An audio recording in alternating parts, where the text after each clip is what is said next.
ఓం నిత్యానందస్వరూపాయ బోధైక సుఖకారిణే నమో వేదాంత వేద్యాయ గురువే బుద్ధిసాక్షిణే.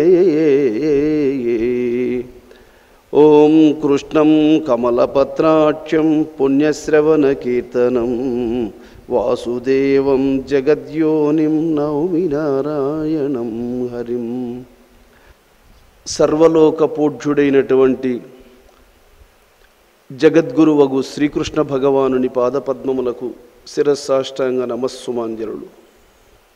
శ్రీకృష్ణ భగవానుడు పతివ్రతా శిరోమణి అయినటువంటి తన సతీమణియగు రుక్మిణీదేవికి కర్మలక్షణములను ఉపదేశిస్తూ ఉన్నాడు.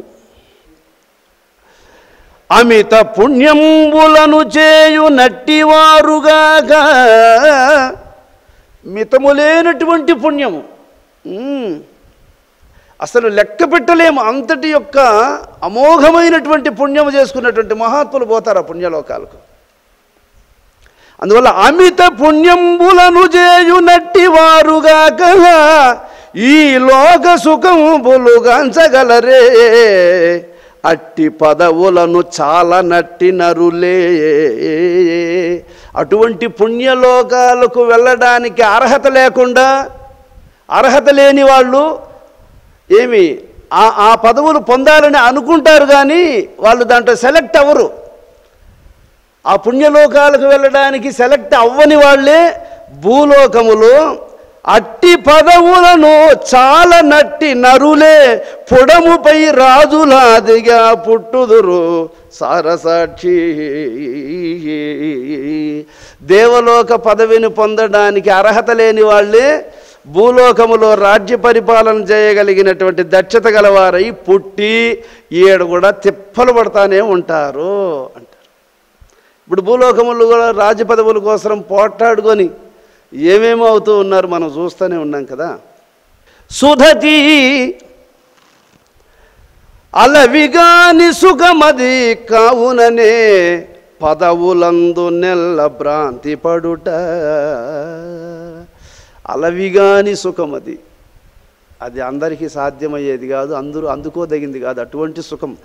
కాబట్టి దాన్ని కావాలా, అది కావాలా, అది కావాలనే ఆలోచన అందరికీ ఉంటుంది, కానీ అది అందదు. సుధతి, ఇక్కడ రుక్మిణి అమ్మవారిని సుధతి అని పిలుస్తున్నాడు. అమృత హృదయము గలదానా రుక్మిణి అంటాడు. నీ హృదయము అమృత హృదయమే, నీ హృదయము రుక్మిణి. సుధతి అలవిగాని సుఖమది కావుననే పదవులందు నెల్ల భ్రాంతి పడుట. ఎలాను ఒకరైన తలపోయ నరకంబు కోరువారు కలరే సారసాక్షి. ఎవరైనా సరే నేను మరణిస్తే యమలోకానికి పోయాడుగా నన్ను ఆశీర్వదించు స్వామి అని మొక్కుండే వాళ్ళు ఎవరన్నా ఉంటారా? స్వామి నేను మరణిస్తే యమలోకానికి పోయాడుగా నన్ను ఆశీర్వదించు స్వామి అని ఎవరన్నా మొక్కుంటారా దేవునికి? నాకు స్వర్గలోకం కావాలి స్వామి అని కోరుకునే వాళ్ళు ఉంటారు. లేకపోతే బాంచాత్ నేరుగా డైరెక్ట్గా వైకుంఠానికి పోవాలి స్వామి అని కోరుకుంటారు. దానికి సంబంధించింది మాత్రం చేయరు, దండం మాత్రం బెటరు, వైకుంఠం మాత్రం కావాలి. ఎక్కడి నుంచి వస్తుంది చెప్పు? ఒరే నాయన గమ్మున హాయిగా ఫ్యాన్ కింద కూర్చొని కాళ్ళు ఏమైనా ఒత్తుకునేడు కొంటే మెత్తగా బ్లాంకెట్ ఒకటి వేసుకొని మెత్తగా వేసుకొని కూర్చొని కదలకుండా ధ్యానం చేయండి రా స్వాములారా మీకు నమస్కారం అని చెప్తే అది చేయరు. మిగతావన్నీ చేస్తారు. వద్దన్ని పనులు మాత్రం అక్కరగా చేస్తారు, చెప్పిన పని మాత్రం చెప్పినా చేయరు. ఎందుకు ఇలా చేస్తున్నారు వీళ్ళంటే, నా కర్మ స్వామి ఏం చేసేది, నువ్వేమో చెప్తానే ఉండవు, నా కర్మ అట్టుండ, నువ్వేమో చెప్తానే ఉండవు స్వామి, నా కర్మ ఇట్లుంది స్వామి అని చెప్తూ ఉంటారు. ఎంత పుణ్యము చేసిన అంతటి ఫలముందుగాక, ఇక్కడ చెప్తున్నాడు చూడండి తీర్పు. ఎంతటి పుణ్యము చేసిన అంతటి ఫలముందుగాక నరులకు ఇలా ఒకంతయు సుకర్మము చేయక అంతయు కోరినను రావు హెచ్చు సుఖంబుల్. స్వామి వాళ్ళకి అంత ఇచ్చినావే, నాకు అంతకంటే ఇంకంత ఇయ్యాలి స్వామి నాకు అని దేవునికి మొక్కుంటే నువ్వు చెయ్యిందే నీకు ఎట్టొస్తుంది చెప్పండి. ఒక 6 సంవత్సరాలకు ముందు 2 ఆడబిడ్డలు వచ్చారు ఇక్కడికి. వాళ్ళు ఎవరో కొత్త వాళ్ళు తెలియదు నాకు. స్వామి నా మనసులో ఏముందో చెప్పుకో స్వామి అని అడిగింది ఆమె నన్ను.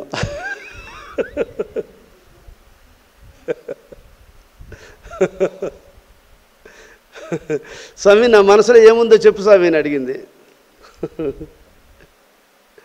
అమ్మ నీ మనసులో ఏముండేది నీకే తెలుసు, మళ్ళీ దాన్ని చెప్పడానికి స్వామి కూడా కావాలనమ్మా అని చెప్పిన నేను. నీ మనసులో ఏముండేది నీకు తెలుసు, ఏమే దానికి మళ్ళీ స్వామి కావాలన్నా చెప్పేదానికే? పోనీ నీ మనసులో ఉండేదంతా నేను చెప్పే పని బట్టానంటే నా ముందర తల దించుకుంటావు. ఇంకా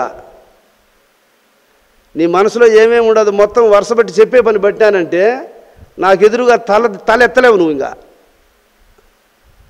చెప్పదులే స్వామి. ఒక ఆమెకు మాత్రము మూతి ఇట్టు పెట్టుకునింది, చిన్నగా సైగ చేసింది, ఇంక పదాం పై స్వామి దగ్గర వద్దు మనం. నేరుగా ధ్వజస్తంభం కాడికి పోయి టెంకాయ అన్న కొట్టుకొని పోదాం స్వామి దగ్గరికి వచ్చినామంటే, ఏంటికి టెంకాయ కొట్టేదా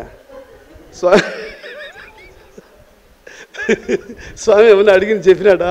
ఇంకెందుకు టెంకాయ కొట్టేది, దండగా మందేవుని కొట్టుకుందాం పదంప,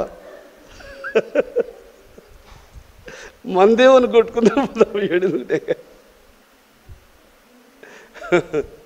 లోకుల మాటలోయమ్మ చిత్త వ్యాకులమి గద కొమ్మ, లోకుల మాటలు కాకుల కూతలు చీకాకు బడజేయు చీవినరదింక గురుని సేవింతమేయమ్మ భవహరమనే బుధులేవో కొమ్మ.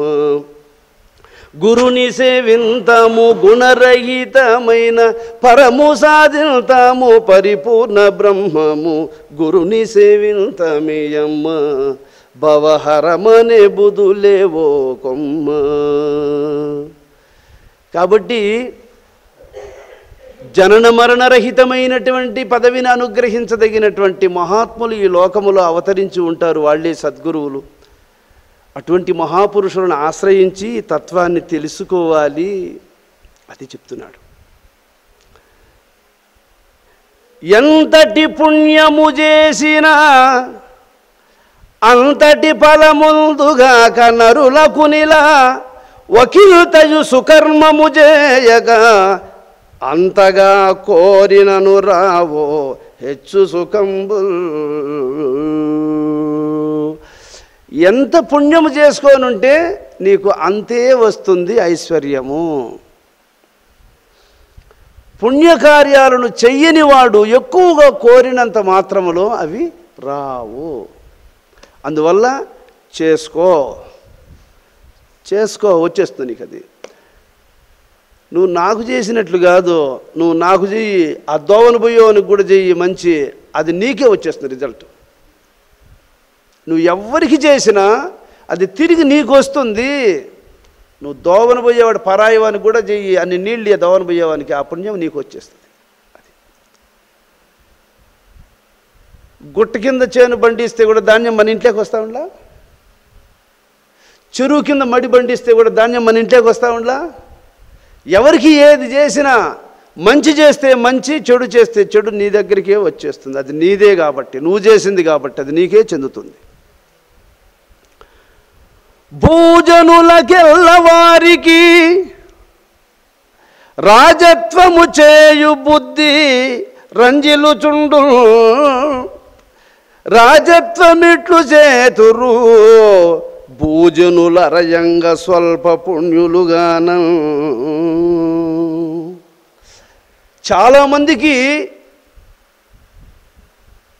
నేను ప్రధానమంత్రి కావాలి, లేదా ముఖ్యమంత్రి అన్నా కావాలి, లేదా ఎమ్మెల్యే అన్నా కావాలి, లేకపోతే పోనీ సర్పంచ్ అన్నా కావాలి. ఒక నాయకుడిగా ఉండాలి అని అనుకుంటారు.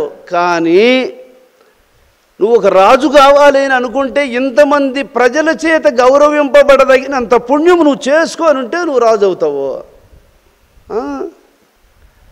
ఇప్పుడు ఆయన ముఖ్యమంత్రిగా ఉన్నాడు అంటే ఇంతమంది ప్రజల చేత గౌరవింపబడదగినంత పుణ్యం ఆయన చేసుకొని వచ్చినాడు కాబట్టి ఆయన ఆ పదవిలో ఉంటాడు. అందరికీ ఉంటుంది ఆ ఆలోచన, ఆయన దింపేసి నేను పోవాలా, ఆయన దింపేసి నేను ఎక్కాలా అని ఉంటుంది. కానీ అంత పుణ్యము నువ్వు చేసుంటే నీకు వస్తుంది రబ్బా. అది అంత పుణ్యము నువ్వు చేసుకోకపోయినటువంటి వానికి నీకు ఎలాగొస్తుంది అది? కాబట్టి అది చెప్తున్నాడు, భూజనులకెల్లవారికి రాజత్వము చేయు బుద్ధి రంజిల్లుచుండు, రాజత్వమెట్లు చేతురు భూజనులరయంగా స్వల్ప పుణ్యులుగాన. కొంచెం పుణ్యం చేసుకొని గొప్ప రాజపదవి కావాలంటే నీకు ఎట్లా వస్తుంది చెప్పు? రాదు. కాబట్టి రాజునకు గల్గు చేతులే భూజనులకు లేదే, అతని పుణ్యం బదియు భూజనులకెట్లు గల్గును రాజధము చేయుటకును రాజీవాక్షి. ప్రధానమంత్రికి కూడా ఉండేది 2 చేతులే 2 కాళ్ళే, నాకు ఉన్నాయి కదా 2 కాళ్ళు 2 చేతులు, నేను రాజు కాకూడదా అని అనుకుంటే ఆయనకు ఉండేది 2 చేతులు 2 కాళ్ళే, నీకు ఉండేది కూడా 2 చేతులు 2 కాళ్ళే. కానీ ఆయన అంత చేసుకొని వచ్చాడు, అంత పదవిని అనుభవిస్తున్నాడు. అంత చేయని నీకు అది ఎక్కడి నుంచి వస్తుంది? రాదు. కాబట్టి దీన్ని బట్టి విచారిస్తే ఎవరు ఎంతెంత పుణ్యము చేసుకొని ఉంటారో దానికి తగినటువంటి యొక్క పదవులను వాళ్ళు అనుభవిస్తారు, అనుసరిస్తారు. ఎక్కువ కావాలంటే రాదు. అది అందుకు పూర్వము చేయని పుణ్యఫలంబులు రమ్మని కోరితే వచ్చేనా. ముందు చేసుకోలా నువ్వు, ఇప్పుడు రావాలంటే ఎట్లా వస్తుంది? అది రాదు. కాబట్టి ఇప్పుడు చేసుకో. ఇంద్రియంబుల మనసు చేనెవ్వడనచి కర్మఫలకాంక్ష వర్జించి కర్మయోగమాచరించెడి కర్మేంద్రియముల చేత వానికంటే శ్రేష్ఠుడు కానబడడు అర్జున. రుక్మిణి, నేను అర్జునునికి చెప్పినటువంటి 2 మాటలు నీకు చెప్తా వినవే అంటాడు. ఇంద్రియంబుల మనసు చేనెవ్వడనచి, ఇంద్రియాదులనేటువంటివి కర్మేంద్రియములైదు, జ్ఞానేంద్రియములైదు. ఈ 10 ఇంద్రియాదులకు అధిపతి మనస్సు. కాబట్టి మనస్సు చే ఇంద్రియ స్వభావములన్నిటినీ నిగ్రహించి సత్కార్యములను చేస్తూ ఫలాపేక్ష లేనివాడై ఎవడు శ్రద్ధతో చేయదగిన కార్యములను చేస్తూ ఉంటాడో వానికంటే శ్రేష్ఠుడు ఈ లోకములో ఇంకొకడు లేడు అర్జున అని నేను అర్జునునికి చెప్పాను రుక్మిణి. ఇది మనం ఒక ఆలయం నిర్మిస్తున్నాము. బద్వేల్లో హుసేన్ బ్రహ్మేంద్ర స్వాముల వారు, ఖాదర్ భగవాన్ స్వాముల వారి యొక్క ఆలయాన్ని నిర్మించగలిగేటువంటి భాగ్యాన్ని మనకు ప్రసాదించాడు స్వామి గారు. రాజంపేటలో మహాతపస్సంపన్నుడైనటువంటి సుబ్బదాస యోగీంద్రుల వారి ఆలయాన్ని నిర్మించగలిగేటువంటి భాగ్యాన్ని మనకి ఇచ్చాడు భగవంతుడు. చిట్టతూరులో వీరబ్రహ్మేంద్ర స్వాముల వారి ఆలయాన్ని నిర్మించగలిగేటువంటి భాగ్యాన్ని ఇచ్చాడు భగవంతుడు.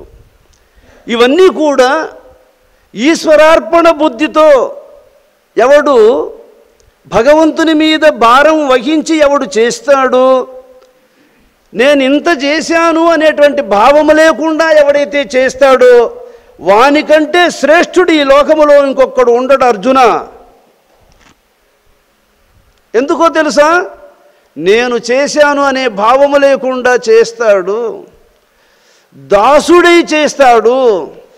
ఈ జన్మను నాకు నువ్వు ఇచ్చినందుకు పరమేశ్వర నిన్ను సేవించగలిగేటువంటి భాగ్యాన్ని ప్రసాదించావు తండ్రి, అంతకంటే కావాల్సింది ఏముంది స్వామి, జీవించి ఉన్నంత వరకు నీ సేవలో జీవించగలిగే భాగ్యాన్ని అనుగ్రహించు, అంతకంటే కావాల్సింది ఏమి లేదనేటువంటి నిశ్చయముతో మహాత్ములు భగవంతుని యొక్క కార్యాలను శ్రద్ధతో చేస్తూ ఉంటారు.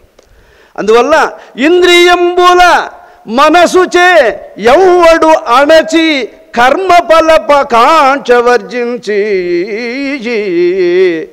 తాను చేసేటువంటి యొక్క సత్కార్యములకు ఫలితాన్ని ఆశించకుండా చేస్తాడు.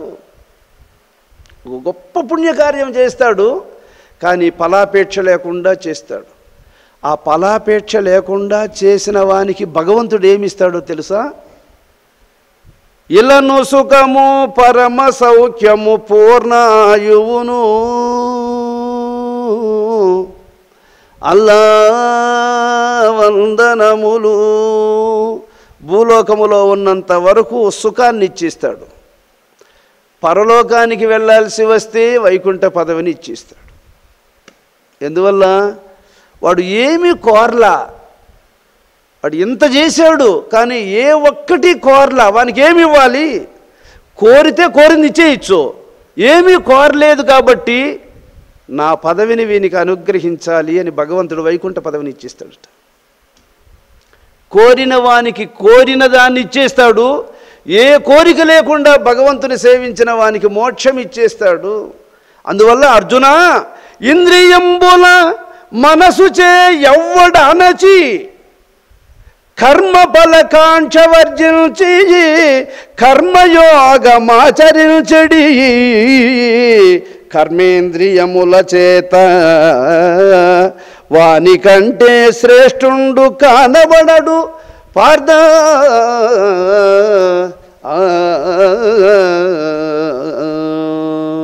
భగవంతుడు ఈ చేతులు, ఈ పాదములు, ఈ జ్ఞానము, ఈ జన్మమును ఆయన ఇచ్చినందుకు ఆయన సేవ చేయాలి, ఇదే పరమార్థమని తెలిసి సేవించే మహాత్ముని కంటే శ్రేష్ఠుడు ఈ లోకములో ఇంకొకడు కనబడడు. అర్జున, అర్జున నీవు సర్వదా యొనరింపు నియత కర్మ. అర్జున, ఎప్పుడు సత్కార్యములను చేసేది ఆపద్దు అనేసాడు.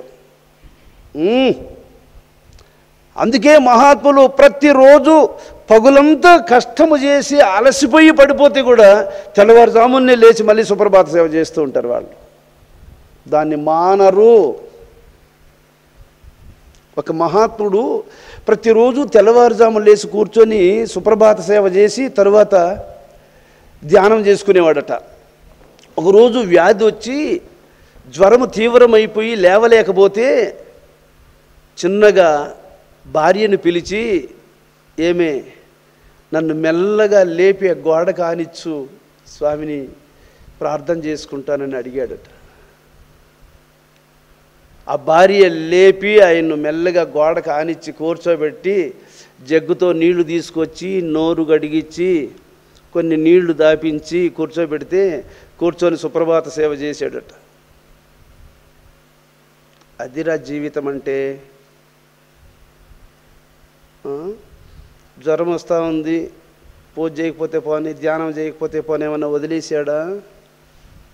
అది చెప్తున్నాడు. అర్జున, నీవు సర్వదా యొనరింపు నియత కర్మ. ఊపిరి తగులుకొని ఉంది అంటే గోడ కానుకోనైనా ఆయనకు నమస్కారం చేయరా? ఇది కేశవానంద యోగిచంద్రుడు వారు చివరి రోజుల్లో లేచి గర్భగుడిలోకి వెళ్ళి స్వామికి హారతి ఇవ్వలేని పరిస్థితి ఎదురైనప్పుడు సుబ్బదాస స్వామి యోగీంద్రుల వారి యొక్క ఫోటోను తెచ్చి మంచం పక్కన కిటికీకి కట్టుకున్నాడు.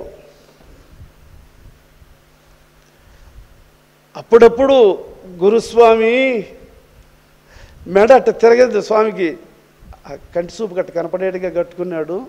గురుస్వామి, ప్రభు, తండ్రి అనేవాడు ఆ ఫోటో కల్లా చూసి. అదండి గురుభక్తి అంటే. గురువు శరీరముతో లేకపోయినా ఆయన స్వరూపాన్ని ఫోటోలో చూసి ఆయన నిజంగా ఉన్నాడని భావించి భయభక్తులతో మెలిగేవాడు శిష్యుడంటే.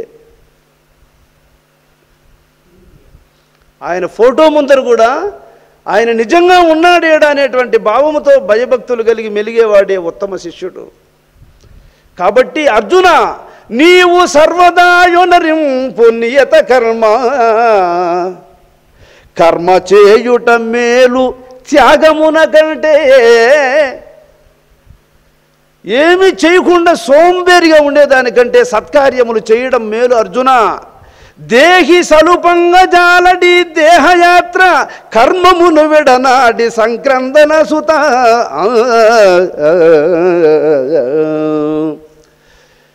శరీరం ఉన్నంత వరకు దీనికి బువ్వ కావాల్సిందే, నీళ్లు కావాల్సిందే, స్నానం కావాల్సిందే, వస్త్రములు కావాల్సిందే, దీనికి కావలసినవన్నీ కావాల్సిందే, నిలిపేదానికి లేదు. కాబట్టి దేహం ఉన్నంత వరకు దీనికి అన్నీ ఎట్లా అవసరమో, ప్రాణం ఉన్నంత వరకు భగవంతుని సహాయం నీకు అంత అవసరం. కాబట్టి ఆయన్ను మరువద్దు. మహాత్ములందరూ ఇట్లా ప్రవర్తిస్తున్నారు లోకములో.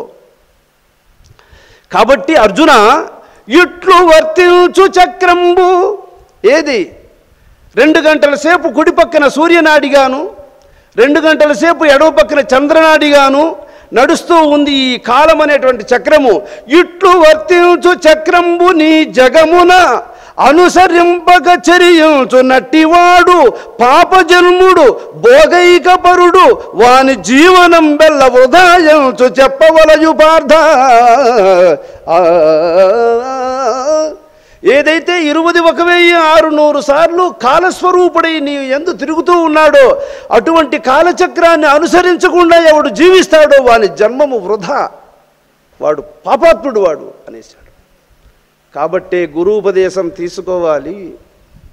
ఆయన ఉపదేశించినటువంటి యొక్క పరమసత్యాన్ని సదా స్మరించాలి, మనసులో స్మరించాలి. ఈ నియమాన్ని ఎవరు వదిలిపెట్టకూడదు.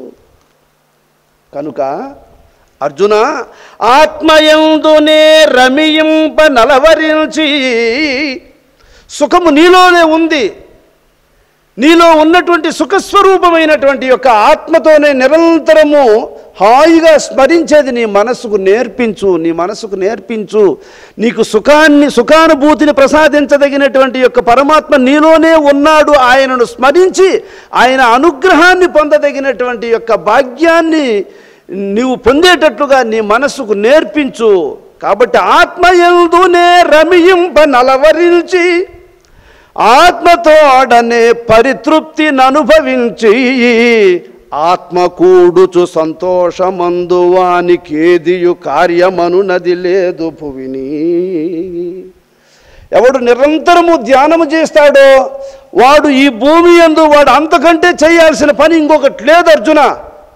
ధ్యానం చేసేటువంటి వానికి, ఒరే నువ్వు ఆ పని చేయలేదే, ఈ పనే ఎందుకు చేస్తున్నావు, నువ్వు ఇది కాదు చేయాల్సింది, అది చేయరా అని చెప్పే రైట్ చెవునికి లేదు. ఎవడు ధ్యానము చేస్తాడో వాడు ఏ పని చేయకపోయినా అన్నీ చేసిన వానితో సమానమే.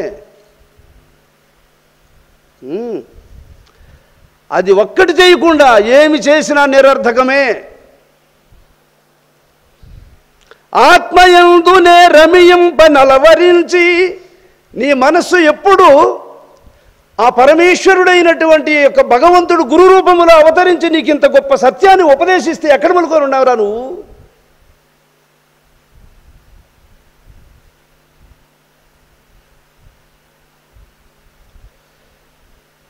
చిన్న పిల్లవాడు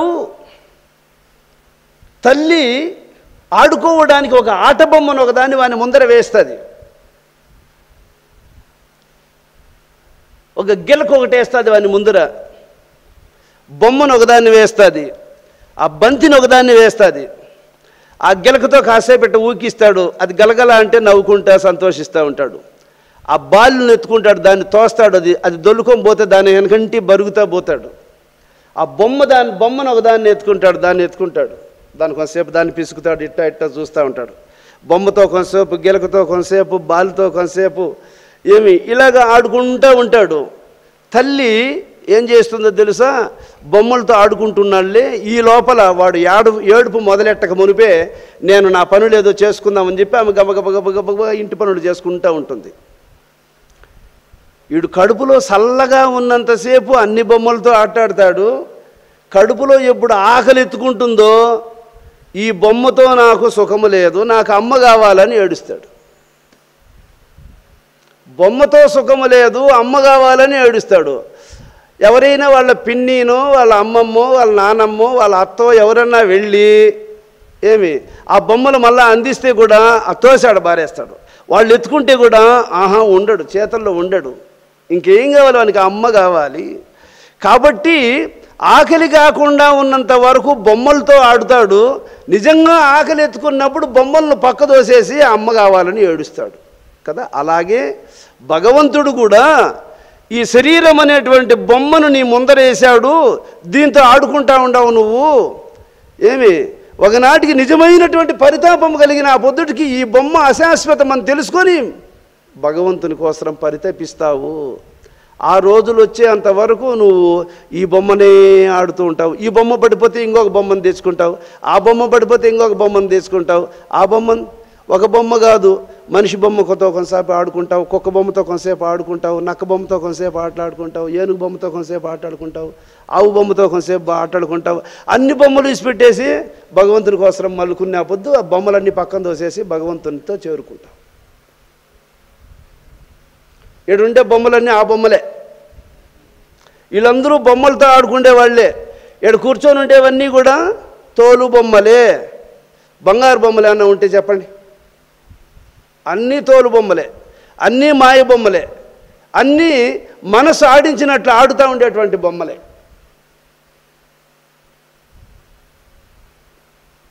అందుకు తాదిమి తకదిమి తోలు బొమ్మ, దీని తమాస చూడర మాయ బొమ్మ అనేసారు. ఒరే ఎంత బాగా నవ్వుతుంది చూడు, ఎంత బాగా ఇది కోపగించుకుంటుంది చూడు, ఎంత బాగా ఇసురుకుంటుంది చూడు మూచిట్ట. అరే ఎంత బాగా నడుస్తుంది రా ఇది బొమ్మ. అరే ఇది బొమ్మలాట ప్రపంచం. ఇది ఇలా చూస్తూ ఉంటారు జ్ఞానులైనటువంటి మహాత్ములు. కాబట్టి అర్జున, ఆత్మయందునే రమింప నలవరించి, నీ మనస్సుకు లోపల ఆత్మతోనే అనుభూతులనన్నిటినీ అందుకోదగినటువంటి అనుభూతిని దానికి అందించేటట్లుగా స్మరించు. ఆత్మతోడనే పరితృప్తిని అనుభవించి, ఎవడైతే ఆత్మలోని తృప్తిని అనుభవిస్తాడో వాడు మళ్ళీ బయట వాళ్ళతో సంబంధం పెట్టుకోడు. ఎక్కడో చోట ఏకాంతంగా కూర్చొని భగవంతునితో అనుబంధం పెట్టుకుంటాడు. ఆత్మకూడుచు సంతోషమందువానికేదియును కార్యమనునది లేదు భువిని. ఆ ఆత్మానుభూతిని మరులుకొని ఉన్నటువంటి మహాత్మునికి ఈ లోకములో వాడు చేయాల్సింది లేదు, చేయకపోతే నిలిచిపోయేది లేదు. వానికే కృత్యమునను లాభంబు లేదు, సలుపనట్టి కృత్యముల నష్టంబు లేదు. అతడే ప్రయోజనమునకై ఆశ్రయింపవలసినది సైతము లేదు వసుదయందు అర్జున. వానికి ఎంత గొప్ప కార్యం చేసినా వానికి వచ్చే లాభము లేదు, ఏమీ చేయకపోయినా వానికి కలిగే నష్టము లేదు, ఏ ప్రయోజనాన్ని ఆయన ఆశ్రయించాల్సిన అవసరము లేదు. ఆత్మసుఖ అనుభూతిని పొందినటువంటి మహాత్మునికి ప్రపంచముతో సంబంధమే లేదు అర్జున.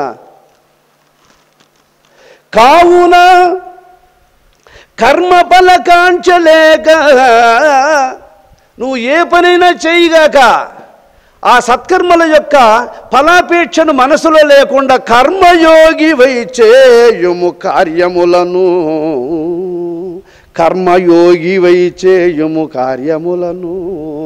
నువ్వు చేసే పని యోగి వై చేయి పని అంటాడు. యోగి వై చెయ్యి, యోగము చేస్తూ చెయ్యి. కర్మయోగి వై చేయుము కార్యములను, సంగ నిర్ముక్త కర్మంబు సలుపు పురుషుడు ఆత్మ ప్రాప్తి పొందువాడు అతులితముగా. దీనితో సంబంధం పెట్టుకోడు, దేనిని వదిలిపెట్టాడు, అన్ని కార్యాలు చేస్తూ ఉంటాడు. నిద్రలేస్తే పొద్దుపోయేంత వరకు చేయదగిన కార్యాలన్నీ అన్ని సర్వకార్యాలను చేస్తూ యోగమందే మనసును నియమించుకొని ఉంటాడు. అటువంటి మహాత్ముడు ఆత్మను తప్పక పొందుతాడు అర్జున.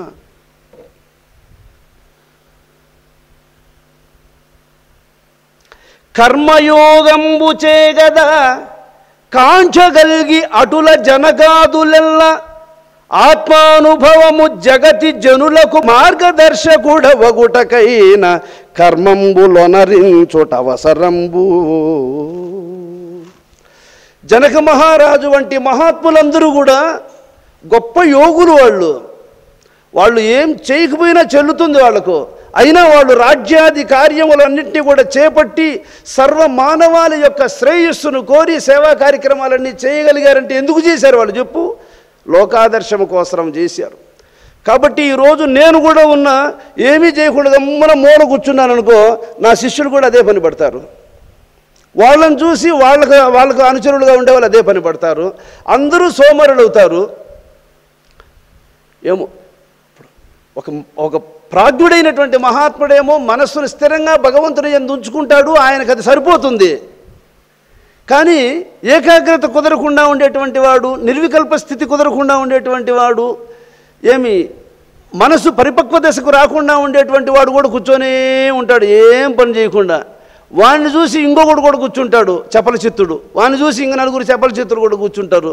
వీళ్ళందరూ కలుసుకొని చేయదగినటువంటి పనులన్నీ చేయకుండా, మనసును నిగ్రహించలేక, ప్రపంచ కార్యాలను చేయలేక, కూడుగుడ్డలకు కూడా జరగక దరిద్రులైపోతూ ఉంటారు. కాబట్టి మనం లోకానికి అందించాల్సింది ఇది కాదు.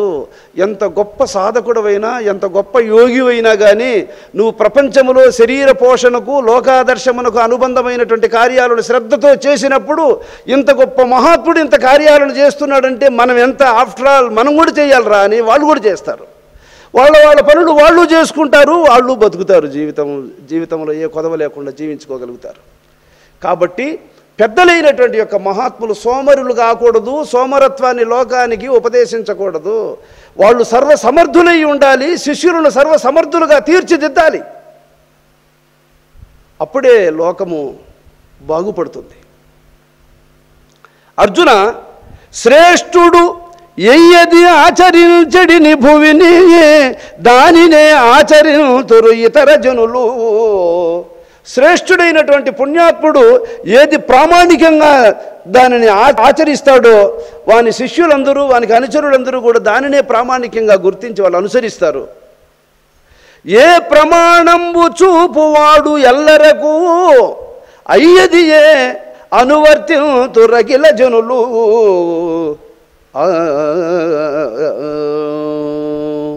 ప్రాజ్ఞుడైనటువంటి మహాత్ముడు ఏది లోకానికి తాను ఆచరించి చూపిస్తాడో అందరూ దానిని ఆచరణలో ఉంచుకోవడానికి ప్రయత్నిస్తారు అర్జున. కాబట్టి ఓ ధనంజయ, నాకు కర్తవ్యమనునదే నాస్తి పార్థ, నాకు కర్తవ్యమనునదే నాస్తి పార్థ, ఈ త్రిభువనంబులందు నేనింతవరకు పడయనిది కర్మచయముచే పడయవలసినది లేదు, అయినా కర్మంబులాచరింతు. నేను ఈ లోకములో పొందాల్సింది లేదు, నాకిప్పటికి లేనిది లేదు. శ్రీకృష్ణ భగవానుడు చెప్తున్నాడు, అర్జున నేను ఈ లోకములో నేనింక సంపాదించాల్సింది లేదు, నాకు ఇప్పటికి లేనిది లేదు, అయినా నేను నా ధార్మికమైనటువంటి కార్యాలను నేను ప్రతి అవతారములో అనుసరిస్తూనే ఉన్నాను. కాబట్టే చూడండి, భగవంతుడు చూడండి, గాలి ఏమైనా వీచకుండా ఉందా? గాలి ఎందుకు వీచాలి? నువ్వేమన్నా ఆయనకేమన్నా రోజు ఆయనకేమన్నా డబ్బులు ఏమన్నా ఇస్తున్నావా గాలిదేవునికి? అగ్నిదేవుడు వెలిగించినప్పుడు వెలగకుండా పోతే నువ్వేం చేస్తావు? ఎందుకు వెలుగుతున్నాడు? ఏ లాభం ఆశించి వెలుగుతున్నాడు? నువ్వు స్టవ్ వెలిగించేసి వెళ్ళిపోతే మళ్ళీ నువ్వు వచ్చి ఆఫ్ చేసేంతవరకు దాకా వెలుగుతూనే ఉంటుంది. ఎందుకు వెలగాల చెప్పు? ఇలాగా నా యొక్క సంకల్పము చేతని గాలి వీచుతూ ఉంది, అగ్ని వెలుగుతూ ఉంది, నీరు ప్రవహిస్తూ ఉంది, మేఘములు నీటిని సేకరించి సమయానికి వర్షిస్తూ ఉన్నాయి, సూర్యుడు ఉదయిస్తున్నాడు, అస్తమిస్తున్నాడు, చంద్రుడు శుక్లపక్ష కృష్ణపక్షములను అనుసరించి చరిస్తూ ఉన్నాడు. సృష్టిలో గల కార్యములన్నీ కూడా నేను ఈ విధంగా చేస్తూ ఉన్నాను. అంతెందుకు, ఎక్కడైనా యాక్సిడెంట్ అయ్యి నీకు ఒక ఎముక ఇరిగిపోతే ఆ ఎముకను మళ్ళా నేను లోపల జాయింట్ చేస్తున్నా. ఎవడు చేస్తున్నాడు జాయింట్? ఒక కండ తెగిపోతే ఆ తెగిపోయినటువంటి కండరం మళ్ళా జాయింట్ చేస్తున్నా నేనే. అది మళ్ళీ అతుక్కునే గుణమే శరీరానికి లేకపోతే ఏ వైద్యుడు ఏం చేస్తాడు దాన్ని? ఒక కండ తెగిపోతే అది అతుక్కునేటువంటి యొక్క మెకానిజం దాంట్లో లేకపోతే ఏ వైద్యుడు ఏం చేస్తాడు? ఎముక విరిగిపోతే మళ్ళా జాయింట్ అయ్యే గుణం బాడీలో లేకపోతే ఎవడేం చేస్తాడు? ఆ పని ఎవడు చేస్తున్నాడు? అది నేను చేస్తున్నా. మరి నేను ఇవన్నీ చేస్తున్నాను అంటే నాకు ఎవడేమి ఇస్తున్నాడు? ఎవరి నుంచి ఏ లాభం ఆశించి చేస్తున్నాను నేను ఇవన్నీ? ఏ ప్రతిఫలాన్ని వాంఛించకుండా భగవంతుడు ఇన్ని కార్యాలు చేస్తూ ఉన్నాడు. అందువల్ల చెప్తున్నాడు, నాకు కర్తవ్యమనునదే నాస్తి పార్థ. నాకు ఈ పని చెయ్యాలి, చేయకపోతే జరగదు అనేవే లేదు. నేనేం చేయాల్సిన అవసరం లేదు. అయినా లోకాదర్శము కోసరం నేను సమస్తమును చేస్తూ ఉన్నాను అర్జున. కాబట్టి నువ్వు అలా చెయ్యి. కాబట్టి రుక్మిణి, అర్జునునికి నేను ఇదే సత్యాన్ని ఉపదేశించాను.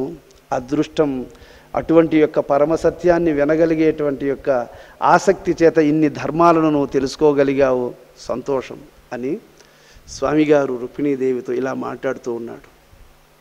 కాబట్టి ఇంకా మిగిలినటువంటి యొక్క ధర్మాలను తర్వాత తెలుసుకుందాము నాయన.